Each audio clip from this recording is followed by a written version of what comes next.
Engine একটা দিন charge করার পর আমি চাইতেছি এখন এই ইঞ্জিনটা কিন্তু এই 18 ফাল গিয়ার বক্স থেকে নামালামো, কারণ এই ইঞ্জিনটা আমার এত পরিমাণে তেল খাইতেছে, তার পাশাপাশি কিন্তু ইঞ্জিনটা যে পরিমাণ লোড নিতেছে 20 গোড়া ইঞ্জিন 18 ফাল গিয়ার বক্স ইঞ্জিন কিন্তু এত পরিমাণে লোড নেওয়ার কোনো কথাই নেই। এখন কিন্তু ইঞ্জিনটা সকালবেলা স্টার্টও হতেছে না।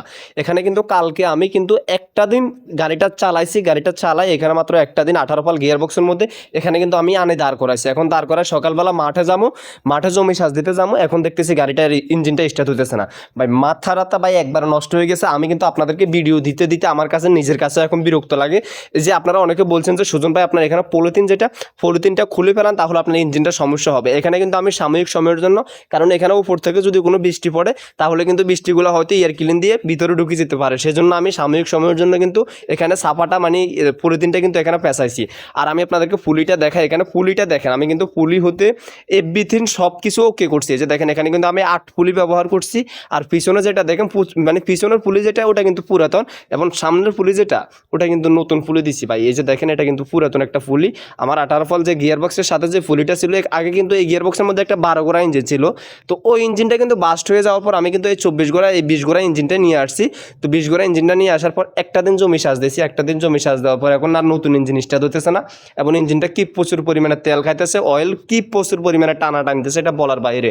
নতুন অয়েল দিলে অয়েল কিন্তু প্রচুর পরিমাণে টানে, পুরাতন অয়েল দিলে কিন্তু পুরাতন অয়েল কিন্তু টানে না। মানে পুরাতন অয়েল দিলে অয়েল যতটুকুর মধ্যে দিই ততটুকুর মধ্যে কিন্তু ইঞ্জিন অয়েল কিন্তু ঠিকঠাক মতো থাকে। আপনারা অনেকে এই যে আমি আপনাদেরকে দেখালে আপনারা ভালোভাবে বুঝতে পারবেন। আপনারা ভাই আমার এই গাড়ির ভিডিও দেখতে দেখতে আপনারা অনেকজন বিরক্ত হয়ে গেছেন যে সুজন ভাই আপনি এত ইঞ্জিন আমরাও চালাই 10 বছর 15 বছর ধরে, আমরা নিজেরাও চালাই। আমি বিশেষ করে আমি নিজেও গাড়ি চালাই, আমারও 10-12টা গাড়ি আছে। আমি আপনাদেরকে দেখাই, যে দেখেন ইঞ্জিন অয়েল দেখেন, ইঞ্জিন অয়েল দেখলে ভালো মানে আমি আপনাদেরকে দেখাচ্ছি কোনো জায়গার মধ্যে কোনো সমস্যা পান কিনা আপনারা একটু আমি খুঁজে বার করুন। তো এই যে দেখেন আমি কিন্তু এই সাইডটা একবিথেন সব কিছু ভালোভাবে দেখতেছি যে কোনো জায়গার মধ্যে কোনো সমস্যা আছে কিনা। এরপর অনেকজনে বলছেন যে আমার ভালোবাসার মানুষ অনেকজনে বলছেন যে সুজন ভাই আপনার নাঙ্গল পালগুলো একটু দেখেন, নাঙ্গল ফালের মধ্যে কোনো সমস্যা আছে না। এই যে দেখেন আমি আপনাদেরকে নাঙ্গল ফালগুলো দেখাচ্ছি, আপনারা নাঙ্গল ফালগুলো দেখেন তো নাঙ্গল ফালের কারণে কি কোনো ইঞ্জিনে কোনো লোড নিতেছে কিনা। আপনারা আমাকে অনেকজনে বলছেন যে সুজন ভাই আপনার নাঙ্গল ফালগুলো কিন্তু অ্যাকুরেটভাবে লাগানো হয় নাই, তার কারণে কিন্তু আপনার ইঞ্জিনটা কিন্তু প্রচুর পরিমাণে লোড টানতেছে, সেজন্য ইঞ্জিনে ধোঁয়া ছাড়তেছে। এই যে দেখেন আমি কিন্তু নাঙ্গল ফালগুলো দেখেন তো আপনারা যারা ড্রাইভার বাইরে আছেন যারা জমি সাজ দিয়েছেন তারা একটু দেখেন আমার নাঙ্গল পাসগুলো কি অ্যাকুরেট হয় নাই।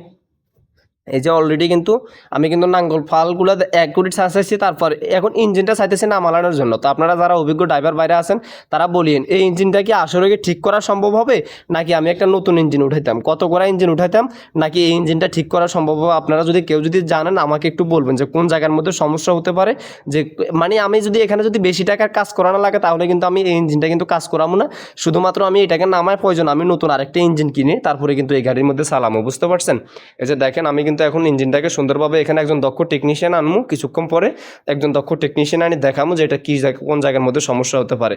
তো আপনারা একটা অভিজ্ঞ দক্ষ ভাইরা বলবেন আর কি যে কোন জায়গার সমস্যার কারণে ইঞ্জিনটা অতিরিক্তভাবে লোড নিতেছে এবং ইঞ্জিনটা প্রচুর পরিমাণে অয়েল খাইতেছে, তেলও খাইতেছে। তো একটু বলিয়েন, ঠিক আছে? সবাই ভালো থাকেন, ওকে।